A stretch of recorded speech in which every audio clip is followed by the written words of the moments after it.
Good morning House of Grace. Selamat pagi, selamat hari Minggu. Dan sebelum kita memulai ibadah kita pada hari ini, mari kita bersatu di dalam doa. Bapa kami yang baik, terima kasih untuk setiap mujizat-Mu Tuhan yang kami rasakan setiap hari ya Tuhan. Terima kasih untuk setiap kebaikan-Mu yang terus juga kami rasakan setiap hari. Kami melihat perbuatan-Mu nyata atas kami ya Tuhan. Dan mujizat itu hidup atas kami ya Tuhan. Dan hidup kami penuh dengan mujizat-Mu. Terima kasih buat setiap hari Tuhan. Terima kasih untuk kebaikan-Mu yang tak pernah habis-habisnya dalam hidup kami. Terima kasih Bapa, segala puji syukur, hormat bagi nama Tuhan. Haleluya, amin.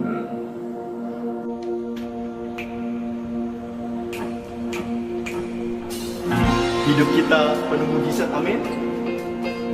Dan kebaikan yang selalu nyata dalam hidup kita, amin. Mari kita bertepuk tangan. Sebelum dunia ini ada, sebelum dunia ini ada, kuasa-Mu telah terbentang. Sepanjang sejarah manusia, tak ada yang sanggup menyangkali Kau Alfa Omega. Tuhanku luar biasa, perbuatan-Mu heran, dulu sekarang selamanya. Lakukanlah lagi keajaiban dalam nama-Mu Tuhan.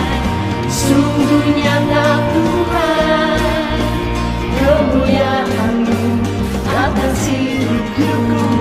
Hidupku penuh mujizat. kita akan terjadi derawat kembali sebelum dunia ini. Sebelum dunia ini ada, Kuasa-Mu telah terbentang. Sepanjang sejarah manusia, tak ada yang sanggup menyangkali Kau Alfa Omega. Tuhanku luar biasa, perbuatan-Mu heran, dulu sekarang selamanya. Lakukanlah lagi keajaiban dalam nama-Mu Tuhan. Sungguh nyata Tuhan, kemuliaan-Mu atas hidupku. Hidupku penuh mujizat. Kita mau sama-sama katakan Kau Alfa dan Omega. Kau Alfa Omega, Tuhanku luar biasa, perbuatan-Mu heran, dulu sekarang. Kau Alfa dan Omega. Kau Alfa Omega, Tuhanku luar biasa, perbuatan-Mu heran, dulu sekarang selamanya. Hey! Oh, oh, oh, oh. Hey! Amin Tuhan. Hidup kami penuh dengan mujizat-Mu. Lakukanlah lagi. Lakukanlah lagi keajaiban dalam nama-Mu Tuhan. Sungguh nyata Tuhan, kemuliaan-Mu atas hidupku. Lakukanlah lagi keajaiban dalam nama-Mu Tuhan. Sungguh nyata Tuhan, kemuliaan-Mu atas hidupku. Hidupku penuh mujizat. Amin. Hidup kami penuh mujizat Tuhan. Hidupku penuh mujizat.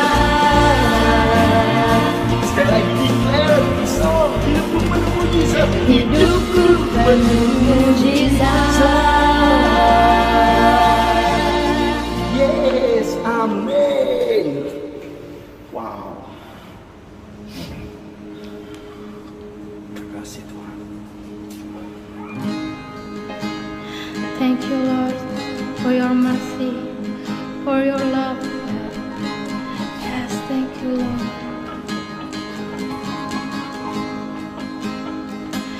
I love you, Lord, for your mercy never fails me.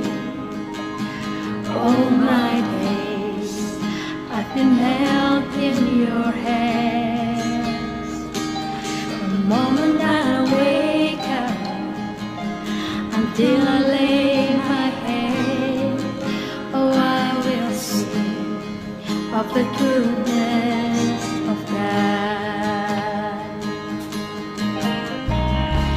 And all my life you have been faithful. And all my life you have been so good.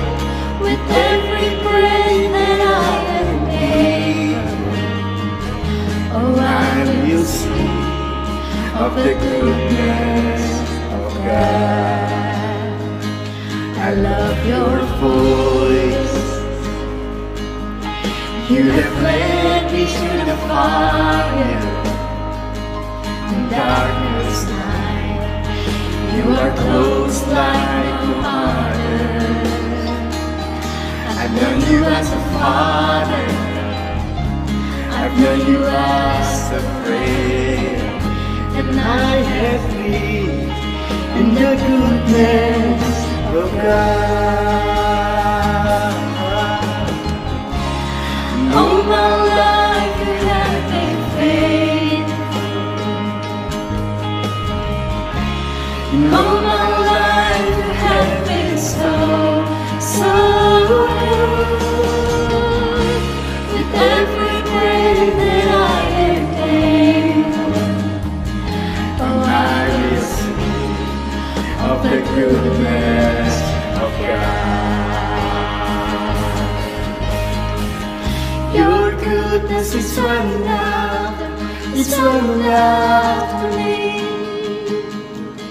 Your goodness is running after, it's running after me.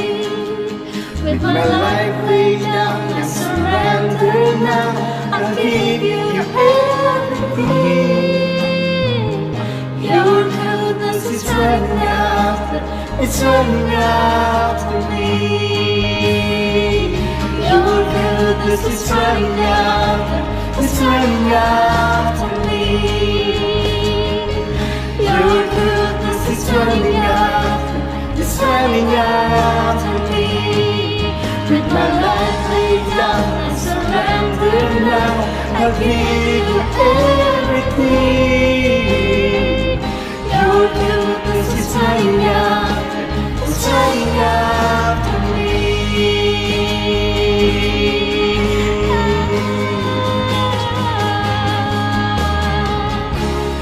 All my life you have been faithful. All my life you have been so good. With every breath that I am able, oh, I will sing of the goodness of God. All my life you have been faithful. All my life you have been so good. With every breath that I am able, oh, I will sing Of the goodness of God. Yes, I will sing Of the goodness of God.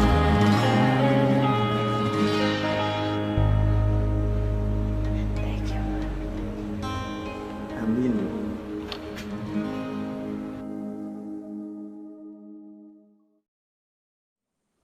Sesungguhnya Engkaulah Tuhan yang sangat baik dalam hidup kami, selalu mengasihi kami, dan mukjizat-Mu mengikuti langkah-langkah hidup kami. Di tengah masa-masa sulit sekalipun, mata kami tertuju kepadamu Tuhan Yesus, dan Engkau telah tinggal di dalam kami. Tuhanlah yang memberkati kami dalam hari-hari kami. Dan pada saat ini, ketika firman Kristus kami dengarkan, sungguh Tuhan dipermuliakan, dan setiap kami diberkati, dipulihkan. Di dalam nama Tuhan Yesus Kristus, kami berdoa dan mengucap syukur. Amin. Shalom. Bapak Ibu sekalian,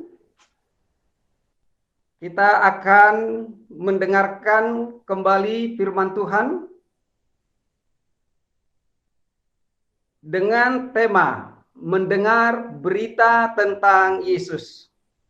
Saya percaya semua kita anak-anak Tuhan di keluarga besar House of Grace selalu dalam perlindungan Tuhan, dalam penyertaan Tuhan, sehingga kita mengucap syukur dalam segala hal.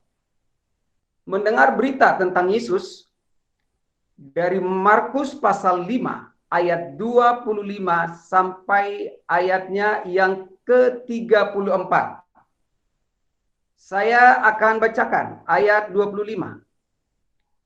Adalah di situ seorang perempuan yang sudah 12 tahun lamanya menderita pendarahan. Ia telah berulang-ulang diobati oleh berbagai tabib, sehingga telah dihabiskannya semua yang ada padanya. Namun sama sekali tidak ada faedahnya, malah sebaliknya keadaannya makin memburuk. Dia sudah mendengar berita-berita tentang Yesus. Maka di tengah orang banyak itu, ia mendekati Yesus dari belakang dan menjama jubahnya. Di sini ada seorang perempuan yang sudah 12 tahun lamanya menderita pendarahan. Sudah diobati berulang-ulang oleh berbagai tabib. Namun keadaannya semakin memburuk. Sampai pada suatu ketika dia mendengarkan berita-berita tentang Yesus. Itulah Injil. Ayat 28 saya lanjutkan dulu. Sebab katanya, asal ku jamah saja jubahnya, aku akan sembuh. Seketika itu juga berhentilah pendarahannya, dan ia merasa bahwa badannya sudah sembuh. Pada ketika itu juga Yesus mengetahui bahwa ada tenaga yang keluar dari dirinya. Lalu ia berpaling di tengah orang banyak dan bertanya, siapa yang menjamah jubahku? Murid-muridnya menjawab, engkau melihat bagaimana orang-orang ini berdesak-desakan dekatmu. Dan engkau bertanya, siapa yang menjamah aku? Ayat 32, lalu ia memandang sekelilingnya untuk melihat siapakah yang telah melakukan hal itu. Ayat 33, perempuan itu yang menjadi takut dan gemetar ketika mengetahui apa yang telah terjadi atas dirinya, tampil dan tersungkur di depan Yesus dan dengan tulus memberitahukan segala sesuatu kepadanya. Terakhir ayat 34. Maka katanya kepada perempuan itu, hai anakku, imanmu telah menyelamatkan engkau. Pergilah dengan selamat dan sembuhlah dari penyakitmu. Kita barangkali sudah sering mendengarkan firman Tuhan ini tentang perempuan yang sakit 12 tahun pendarahan ini. Tapi kesimpulan yang dapat kita ambil sehingga membuat sebuah tema pada hari ini adalah mendengar berita tentang Yesus. Karena semua berita-berita yang dia dengarkan mempengaruhi tindakan dia untuk pergi ke berbagai tabib, mencari pertolongan dan kesembuhan untuk menemukan jawaban atas masalah penyakitnya. Namun sebaliknya keadaannya bertambah parah dan bertambah buruk. Ternyata jawabannya bukanlah dari semua informasi dan upaya yang dikerjakan selama ini, melainkan hanya dari Yesus Kristus. Bermula ketika dia mendengarkan berita-berita tentang Yesus.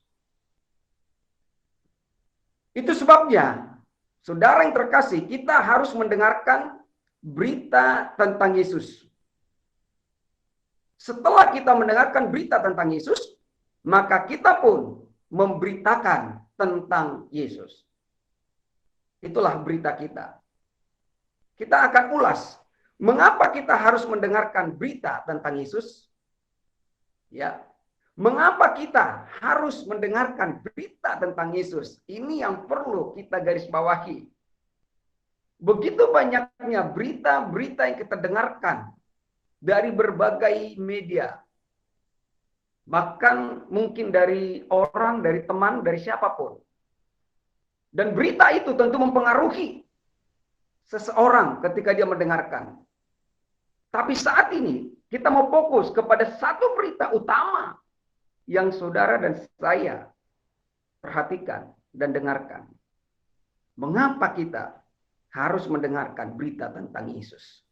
Jawabannya yang pertama adalah sehingga apa yang dialami wanita ini akan dialami setiap orang yang mau mendengarkan berita tentang Yesus. Pertama, karena berita tentang Yesus adalah satu-satunya kabar baik.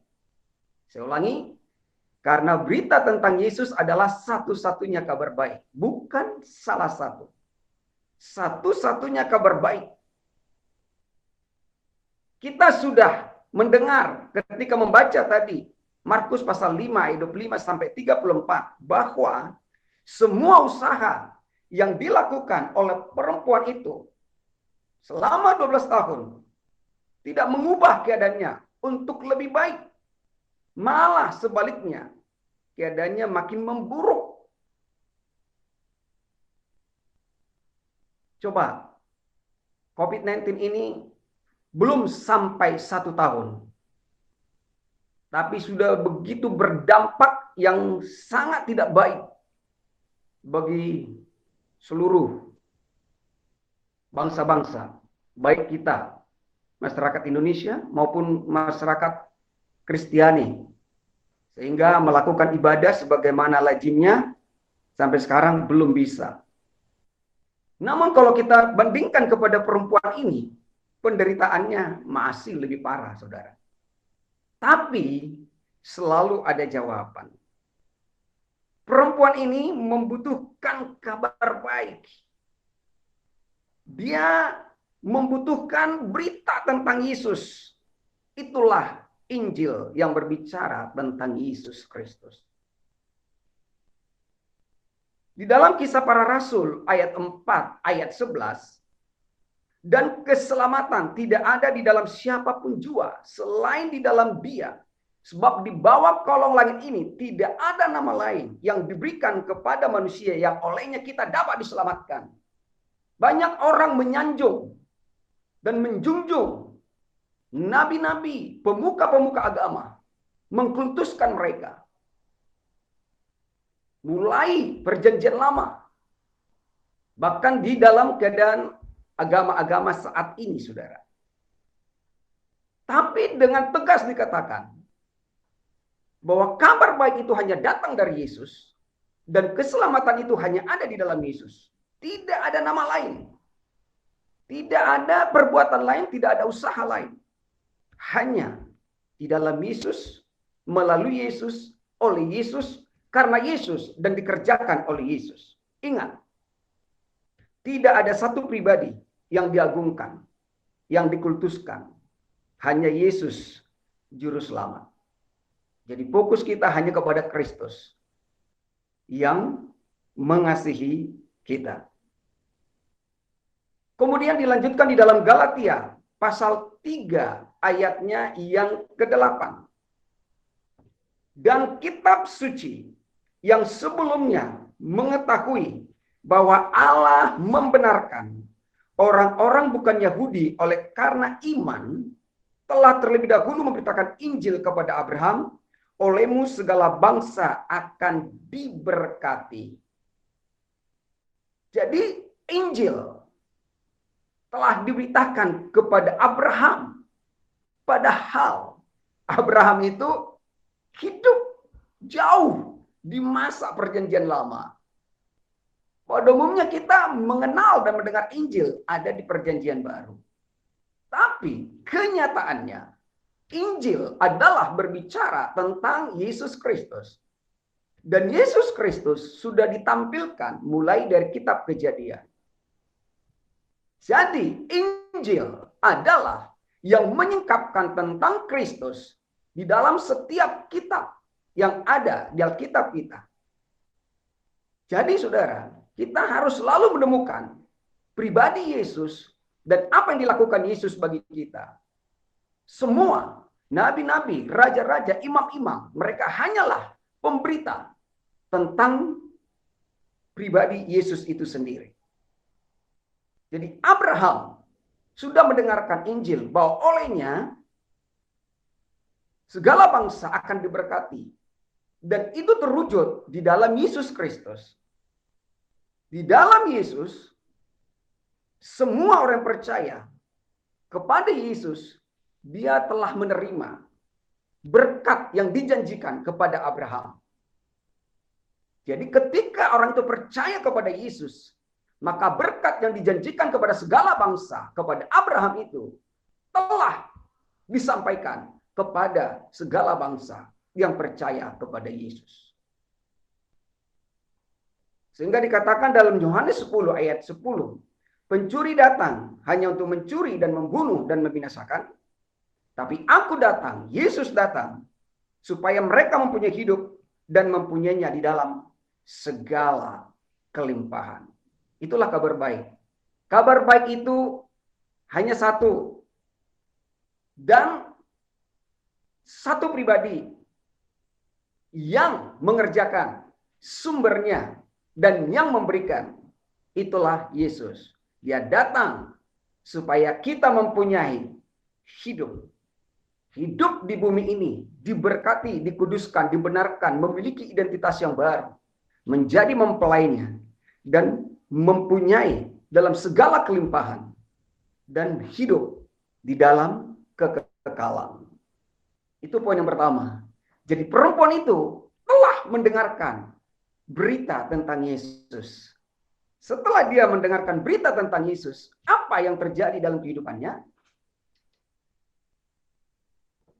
Sekali lagi ulangi, bahwa berita tentang Yesus adalah satu-satunya kabar baik. Yang kedua, berita tentang Yesus adalah wujud dari kasih Bapa. Inilah yang harus diberitakan di gereja-gereja. Yesus, Yesus, dan Yesus. Bukan doktrin, bukan pengajaran. Sekalipun kadang-kadang itu sepertinya ngetren fenomenal, tapi semuanya itu akan berlalu. Tapi ketika Yesus yang diberitakan, ditinggikan, maka dia akan menarik jiwa-jiwa datang kepadanya. Dan itu akan bertahan sampai pada kesudahannya. Berita tentang Yesus adalah wujud dari kasih Bapa. Kita dapat melihat, menemukan, dan mendapatkan kasih Bapa hanya di dalam Yesus. Setiap orang yang telah memiliki Kristus di dalam hidupnya, sesungguhnya dia telah memiliki kasih Bapa juga di dalam hidupnya. Selalu tema utama kita di House of Grace, Tuhan itu adalah kasih. Di manakah kasih itu? Ada di dalam Yesus. Dibuktikan oleh Yesus. Diberikan oleh Yesus. Lewat pengorbanannya yang sempurna untuk setiap orang yang percaya kepadanya. Maka di dalam 1 Yohanes pasal 4 ayat 9 dan 10 mengatakan, dalam hal inilah kasih Allah dinyatakan di tengah-tengah kita, yaitu bahwa Allah telah mengutus anaknya yang tunggal, satu-satunya yang tunggal, ke dalam dunia ini, supaya kita hidup olehnya. Jadi kita hidup hanya oleh Yesus, tidak ada yang lain. Inilah kasih itu. Bukan kita yang telah mengasihi Allah, tetapi Allah yang telah mengasihi kita. Dan yang telah mengutus anaknya sebagai pendamaian bagi dosa-dosa kita. Jadi jelas, kita tidak sulit lagi untuk mengerti kasih Tuhan, untuk mencari-cari kasih Tuhan. Bagaimana aku merasakan, bagaimana aku bisa menerima, mengerti, dan menikmati ketika saudara sudah ada di dalam Kristus, melekat dengan Yesus, tinggal dalam Yesus, dan Yesus di dalam kita. Kasih yang sesungguhnya telah tinggal di dalam kita. Secara natural, kasih itu akan mengalir, akan menjadi gaya hidup kita untuk mengasihi Tuhan dan mengasihi satu dan yang lain berdasarkan kasih Tuhan sendiri dalam hidup kita. Jadi sudah jelas wujud kasih Bapa adalah dalam Yesus. Di antara murid-murid tidak semua mengerti. Ketika Yesus berkata kepada murid-murid, "Aku akan pergi kepada Bapa. Dan kemana aku pergi, kamu tahu jalan ke situ." Tapi salah seorang mengatakan, Filipus bilang, "Kami tidak tahu Tuhan, kemana kau pergi, bagaimana kami tahu jalan ke situ? Tidak percayakah kamu bahwa aku di dalam Bapa dan Bapa dalam aku? Tunjukkanlah Bapa itu kepada kami. Kalau kamu melihat aku, engkau sudah melihat Bapa." Jadi di dalam Yesus, kita sudah mengalami Bapa dan mengalami kasih yang sempurna. Yesus adalah wujud kasih Bapa. Yesus sangat dikasihi Bapa. Dan karena Yesus telah tinggal di dalam kita, maka kita pun sangat dikasihi Bapa. Haleluya. Kita sangat dikasihi Bapa. Apapun kondisi kita, dunia boleh melihat kekurangan kita, bahkan menolak kita, seperti perempuan yang 12 tahun pendarahan itu. Penyakit itu adalah sebuah aib. Karena ketika orang terkena darah daripada wanita itu akan menjadi najis dan harus menguduskan dirinya. Dan orang ini sebenarnya di karantina, social distancing-nya, tidak bisa dekat-dekat dengan orang lain. Lihat, siapa yang bisa menerima dia? Hanya Bapa, hanya Yesus dengan kasihnya. Matius 3 ayat 17, lalu terdengarlah suara dari sorga yang mengatakan, "Inilah anakku yang kukasihi, kepadanya lah aku berkenan." Jadi satu-satunya wujud kasih Bapa ada di dalam Yesus, dan Yesus ada di dalam kita. Itulah sebabnya kita diyakinkan bahwa Bapa mengasihi kita dan selalu kita dikasihi dengan kasih tanpa syarat, dengan kasih yang kekal. Dan bahwa Bapa berkenan kepada kita bukan berdasarkan perbuatan kita, tapi berdasarkan iman kita kepada perbuatan Kristus. Dan iman kita kepada Kristus akan menghasilkan perbuatan yang mengikuti iman Kristus yang tinggal di dalam kita. Kita lanjut poin yang ketiga. Mengapa kita harus mendengarkan berita tentang Yesus? Karena berita tentang Yesus menimbulkan iman. Berita tentang COVID-19 menimbulkan ketakutan. Berita tentang krisis ekonomi menimbulkan kekhawatiran. Berita-berita yang beredar, saudara, sangat banyak mempengaruhi. Bahkan ada orang sampai tidak mau lagi mendengarkan berita-berita itu. Tapi kalaupun tidak mendengarkan berita-berita yang ada di dunia ini, tanpa dia mendengarkan berita tentang Yesus, sama saja. Tidak ada perubahan. Mari, dengarkanlah berita tentang Yesus. Di dalam Markus pasal yang kelima ayat 27, dia sudah mendengar berita-berita tentang Yesus. Perhatikan sekali lagi saudara yang terkasih. Mendengar berita-berita tentang Yesus. Berita-berita tentang Yesus ini yang harus dikumandangkan. Bukan tentang Musa, bukan tentang Abraham, bukan tentang hukum Taurat, bukan tentang agamawi, tapi tentang Yesus dan Yesus. Maka di tengah orang banyak itu yang mendekati Yesus dari belakang dan menjamah jubahnya. Kenapa ada sebuah action, tindakan daripada wanita ini? Sekalipun itu adalah perbuatan terlarang yang dilakukan. Tentu banyak rintangan, banyak orang menghalangi, bahkan murid sekalipun tidak mengizinkan. Tapi dia terus datang dan datang dan datang dan datang sampai menyentuh ujung jubah Tuhan Yesus. Karena apa? Karena dia sudah memiliki iman. Dia sudah memiliki kepercayaan. Di tengah keputusasaannya, ternyata inilah kabar baik yang kutunggu. Inilah jawaban yang kunanti. Inilah yang sesungguhnya kucari selama ini. Walaupun saya sudah terseok dan menghabiskan segala yang ada. Ternyata tidak ada kata terlambat. Kasih Tuhan selalu mengejar setiap orang. Itu yang dialami perempuan ini. Setelah mendengar berita-berita tentang Yesus, maka perempuan itu memiliki iman untuk disembuhkan. Ya. Setelah mendengarkan berita tentang Yesus, maka siapapun kita, ketika kita mendengarkan berita tentang Yesus, saudara akan temukan segala sesuatu, bahkan yang tersembunyi, yang tidak terpahami, Tuhan akan singkapkan. Kita sudah mendengarkan khotbah Pastor Hongki bagaimana penyingkapan rahasia Tuhan tentang Kristus di dalam setiap firman kita dengarkan, di dalam perumpamaan, di dalam berbagai hal yang sangat luar biasa. Jadi di dalam Kristus kita dibangkitkan kepercayaan. Seperti dikatakan dalam kitab Roma pasal 10 ayatnya yang ke-17. Jadi iman timbul dari pendengaran. Dan pendengaran oleh firman Kristus. Ya, iman timbul dari pendengaran dan pendengaran oleh firman Kristus. Apa itu firman Kristus? Alkitab kita dari perjanjian lama, perjanjian baru, dari kitab Kejadian sampai Wahyu itu semua adalah firman Tuhan. Tetapi apakah semua itu firman Kristus? Firman Kristus adalah yang memberitakan, menyingkapkan tentang Kristus. Sekalipun itu ada di dalam kitab Perjanjian Lama.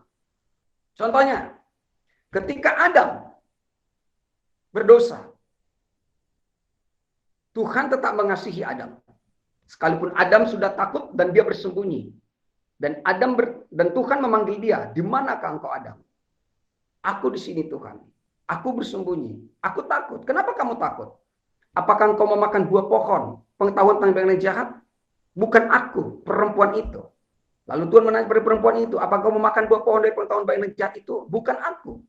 Ular itu memperdaya aku." Lalu Tuhan berkata pada ular itu, "Keturunan perempuan ini akan meremukkan kepalamu, dan engkau akan meremukkan tumitnya."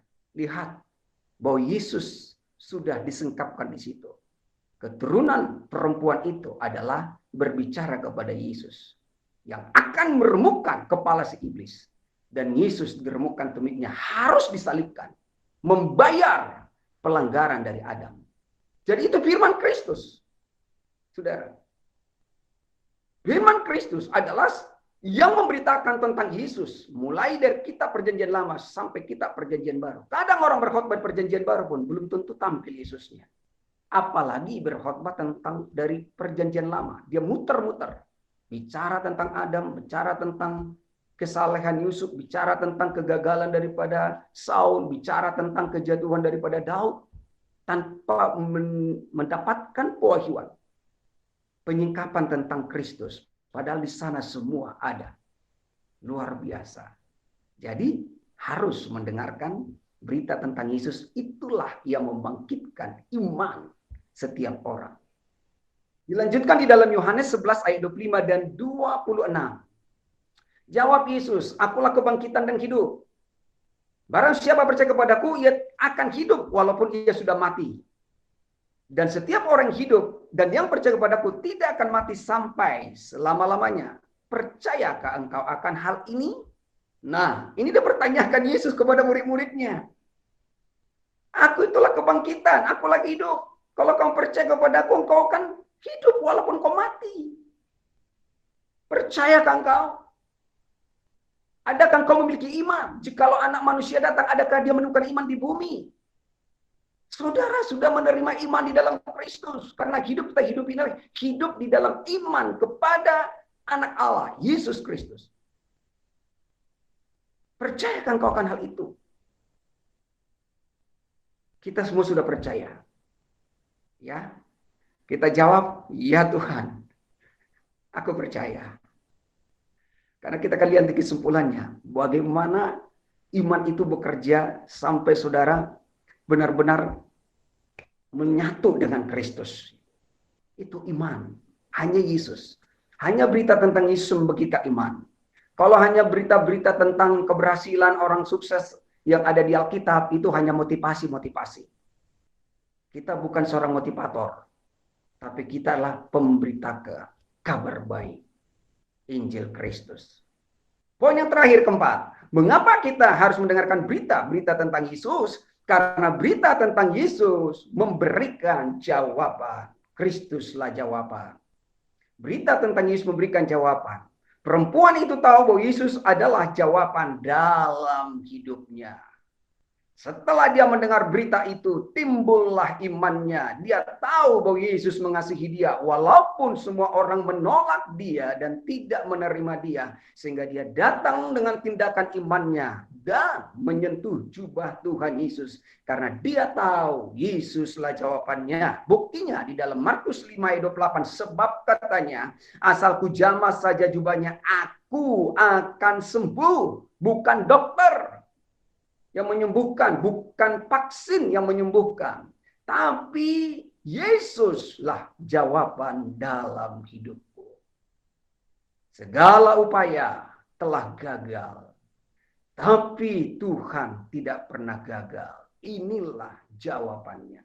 Perempuan itu bukan hanya menerima kesembuhan, tapi juga menerima keselamatan. Luar biasa. Jadi kebutuhan utama setiap manusia yang terhilang ini bukanlah kesembuhan, bukanlah berkat, bukanlah kesehatan dan lain sebagainya. Tapi keselamatan. Dan keselamatan itu akan diikuti semua berkat-berkat yang kita butuhkan. Kita menerima keselamatan karena kasih Tuhan bagi kita.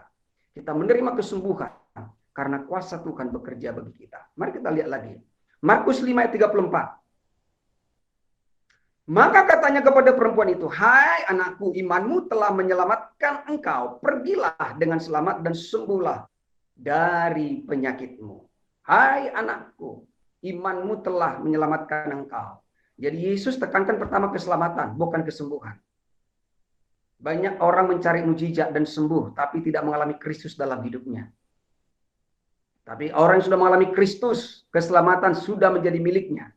Maka kesembuhan dan yang lain pasti akan mengikutinya. Karena kasih Tuhan akan diikuti oleh kuasanya. Keselamatan yang kita terima akan diikuti oleh berkat dan musisatnya di dalam kehidupan kita. Yohanes 6 ayat 67-69. Maka kata Yesus kepada ke-12 muridnya, apakah kamu tidak mau pergi juga? Jawab Simon Petrus kepadanya, Tuhan, kepada siapakah kami ini akan pergi? Perkataanmu adalah perkataan hidup yang kekal. Dan kami telah percaya dan tahu bahwa engkau adalah yang kudus dari Allah. Ini peristiwanya adalah ketika waktu itu Yesus menegur murid-murid dan banyak murid-murid yang mengikuti Yesus. Lalu mereka berkata, perkataan ini sangat keras. Siapakah yang sanggup mengikutinya? Sehingga pada saat itu dalam Yohanes 6 ayat 66, maka banyak dari murid-murid itu mengundurkan diri. Mengundurkan diri. Kenapa sih murid-murid bisa mengundurkan diri? Karena mereka bukanlah murid sejati. Mereka hanya pernah diterangi. Hanya pernah mengecap, tapi tidak pernah mengalami sendiri Yesus dalam hidupnya. Ya, dan ini nanti akan saya simpulkan. Di kesimpulan saja poinnya saya jelaskan ayat ini. Baik, sebagai kesimpulannya adalah, kita harus selalu mendengarkan berita tentang Yesus. Bukan berita agamawi. Ya, sekarang banyak ya di YouTube di mana saja orang mendengarkan tentang khotbah-khotbah.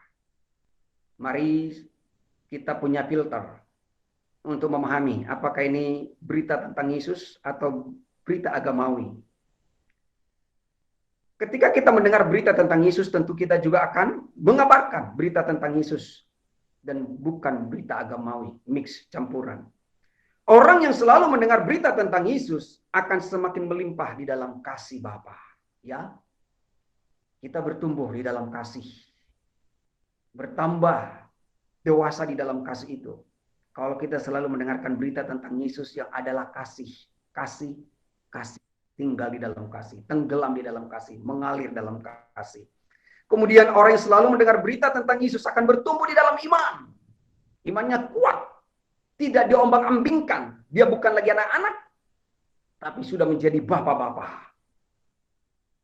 Sudah mengalami pengalaman dengan Tuhan. Jadi, karena apa? Selalu mendengar berita tentang Yesus.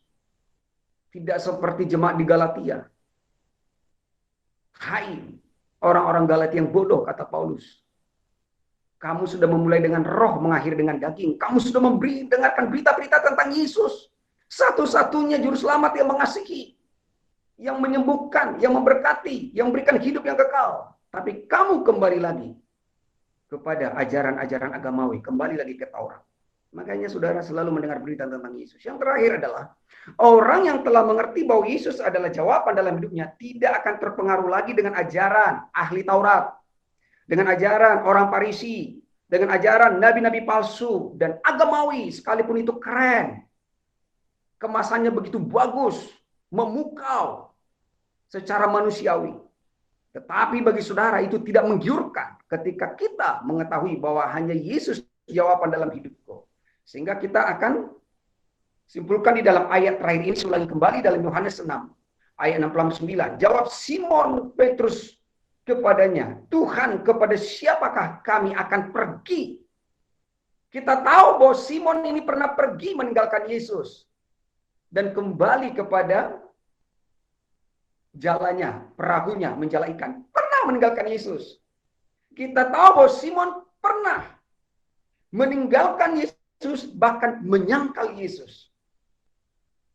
Kita tahu bahwa Petrus itu pernah keluar dari pikiran Kristus kepada pikiran diri sendiri yang dipengaruhi oleh iblis, sehingga Yesus berkata kepadanya, enyahlah iblis, engkau tidak memikirkan apa yang dipikirkan oleh Allah. Petrus sudah mengalami, dia sudah pernah pergi meninggalkan Yesus. Sampai akhirnya saudara dan saya juga melewati mungkin proses-proses itu. Walaupun pengalaman dan versinya berbeda. Tidak ada yang langsung perfect. Langsung dewasa instan. Kepada siapakah kami akan pergi? Perhatikan. Masih banyak orang pergi lagi kepada ajaran-ajaran nabi palsu. Masih pergi lagi kepada ragi orang Farisi. Masih pergi lagi kepada ritual-ritual agamawi. Camkan ini sobat. Wanita ini perempuan 12 tahun setelah menemukan Kristus, selama ini dia pergi ke berbagai informasi, ke berbagai ajaran, ke berbagai solusi yang mungkin dia bisa menjawab dan menyembuhkan dia, tapi tidak ada. No. Sekarang kepada siapakah kami akan pergi? Jawabannya, Petrus menjawab dengan tegas, perkataanmu adalah perkataan hidup yang kekal. Saudara, kita sudah tahu bahwa perkataan Yesus, Injil itu, kabar baik itu adalah perkataan hidup yang kekal. Huruf mematikan, roh yang menghidupkan. Ahli Taurat itu paham dan pasti hafal kitab Musa. Tapi Yesus mengatakan, engkau seperti kuburan yang dilabur putih. Engkau menutup pintu bagi orang-orang yang berusaha untuk menerima kabar baik untuk masuk surga. Engkau sendiri tidak masuk ke dalamnya. Jadi saudara, hanya perkataan Yesus yang adalah hidup yang kekal. Dan dikatakan lagi sebagai terakhir, kami telah percaya dan tahu bahwa Engkau adalah yang kudus dari Allah. Saya garis bawahi di sini, endingnya, saudara yang terkasih, bahwa kita telah percaya. Ini benar-benar percaya, bukan seperti percayanya setan. Di mana kitab Yakobus mengatakan engkau percaya hanya satu Allah saja, oke. Tapi setan-setan juga percaya dan mereka gemetar. Bukan. Ini percaya benar-benar udah klik dengan Yesus. Sudah Kristus segalanya dalam hidupnya. Kami telah percaya dan tahu. Kami telah percaya bahwa Engkaulah satu-satunya juru selamat. Engkau telah tinggal di dalam kami dan kami tahu. Dan kamu akan mengetahui kebenaran dan kebenaran itu akan memerdekakan kamu. Jadi percaya, melekat dengan Kristus. Tahu bahwa kita sudah merdeka. Tidak dipengaruhi oleh ajaran-ajaran nabi-nabi palsu. Saudaraku yang terkasih, inilah makanya kita mendengarkan berita tentang Yesus. Karena berita tentang Yesus itu adalah satu-satunya kabar baik. Wujud kasih Bapa menimbulkan iman kita dan memberikan jawaban bagi kita. Jangan lagi pergi ke lain-lain. Tinggallah di dalam Yesus. Maka kita akan berbuah sampai kepada kekekalan. Karena hanya perkataan Yesus, perkataan hidup yang kekal. Percayalah dan ketahuilah. Dan itu akan memberkati saudara dan saya berlimpah-limpah. Di tengah keadaan sekarang, banyak tawaran-tawaran saudara yang menggoda banyak orang untuk berpaling dari Kristus. Tapi saudara dan saya tidak akan pernah berpaling lagi. Saudara sudah menemukan. Saudara boleh berkata seperti Petrus, walaupun dia pernah gagal, menyangkal, meninggalkan, pergi dari Yesus. Tapi sekarang dia kata, kepada siapa kami pergi? Tidak ada lagi yang lain tempat kami untuk pergi. Hanyalah Yesus. Sebab kami sudah percaya dan kami sudah tahu. Inilah keluarga besar House of Grace. Kita telah tinggal dalam Yesus, telah percaya kepada Dia, dan telah mengenal kebenarannya. Dan kita telah dimerdekakan. Tuhan Yesus selalu mengasihi dan memberkati kita. Kita berdoa. Tuhan Yesus, kami sangat bersyukur untuk Injil, kabar baik yang sejati datangnya dari Kristus, dikerjakan oleh Yesus. Kami percaya, kami terima Tuhan. Seperti perempuan 12 tahun pendarahan, segala upaya sudah dia lakukan. Semua berita yang mungkin menjadi jawaban bagi dia, sudah dia lakukan. Tapi sampai dia menemukan berita yang sesungguhnya tentang Yesus, maka imannya timbul dan dia bertindak dan dia tahu bahwa Yesus jawaban. Maka seketika itu juga Yesus menyembuhkan dia, bukan hanya disembuhkan tapi diselamatkan. Engkau datang memberikan kami kehidupan, hidup di dalam segala kelimpahan. Kami tidak akan pergi lagi kepada siapa-siapa Tuhan. Kami tidak akan terpengaruh lagi dengan pengajaran-pengajaran agamawi, nabi-nabi palsu, ahli Taurat orang Farisi, dengan segala mungkin kehebatan mereka.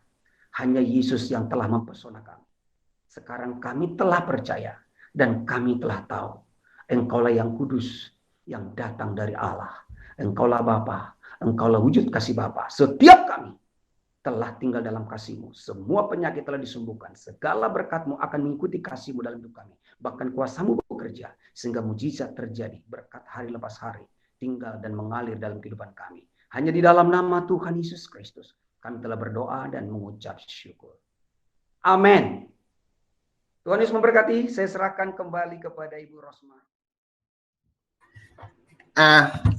Semuanya kita udah dengar ya khotbahnya dari Obed. Thank you Obed. Ya. Oke, Mas. Ayo sekarang kita tutup dalam doa. Bapa di surga, kami mengucap syukur karena Engkau begitu baik ya Tuhan. Yesus, Engkau saja guru kami. Engkau yang selalu berbicara dalam kami, di dalam hati kami. Engkaulah sumber daripada iman kami. Engkau adalah sumber dari berkat dan pertolongan bagi kami setiap waktu, setiap saat. Terima kasih Yesus, terima kasih atas segalanya. Dan kami bersukacita karena kami selalu mempunyai Engkau di dalam kelemahan kami. Kami selalu mempunyai Engkau yang memberkati dan menolong kami. Terima kasih Bapa, dalam nama-Mu kami berdoa. Amin. Semua diberkati. Amin. Amin. Amin. Terima kasih. Selamat dari minggu.